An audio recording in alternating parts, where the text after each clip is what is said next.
Hello বন্ধুরা, আপনারা দেখতে পারতেছেন আমরা ভীম সাজানোর কাজ শুরু করে দিয়েছি। আর একটু দেখলেই লক্ষ্য করতে পারবেন যে ভীম সাজানোর সময় আমরা এক একটা রিংয়ের হুক এক এক পাশে দিতেছি। কারণ এক পাশে যদি সব হুকগুলা দেই তাহলে আমাদের ভীমটা মজবুত হবে না। যখন আমরা দুই দিকে হুকগুলা দিব আসলে ভীমটা অনেক মজবুত হবে।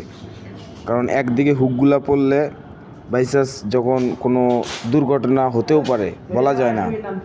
আপনারা হুকগুলো ভীম সাজানোর সময় লক্ষ্য করবেন হুকগুলো যেন দুই দিকে পড়ে।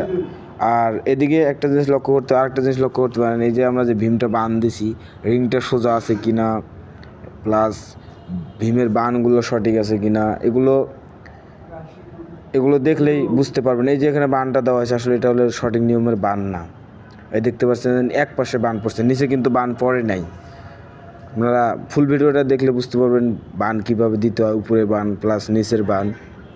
আপনারা ফুল ভিডিওটা দেখেন অবশ্যই বুঝতে পারবেন। এই যে এক পাশ দিয়ে বান দিয়েছে দেখতে পাচ্ছেন, এই দিকে কিন্তু বানটা পড়ে নেই, ওই দিকে রডটা যাওয়ার চান্স আছে।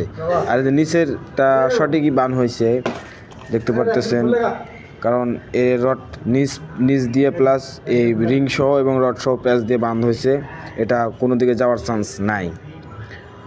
নিচের বানটা সঠিক আছে, প্লাস এই যে এখানে দেখতে পাচ্ছেন এই বানটা আবার সঠিক আছে, কারণ দেখতে পাচ্ছেন এখানে কিন্তু রিংয়ের উপর সাইডে বান নাই, প্লাস নিচ দিয়ে এবং উপর দিয়ে প্লাস করে বান দেওয়া হয়েছে। রডটা ওই দিকে যাওয়ার চান্স নাই, এদিকে আসারও চান্স নাই।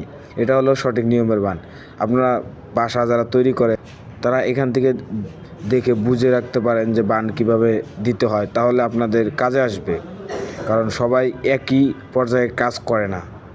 আমার ভিডিওগুলো ভালো লাগলে অবশ্যই সাবস্ক্রাইব এবং ফলো দিয়ে রাখবেন। আমি নতুন নতুন ভিডিও আপনাদেরকে উপহার দিতে পারবো ইনশাআল্লাহ।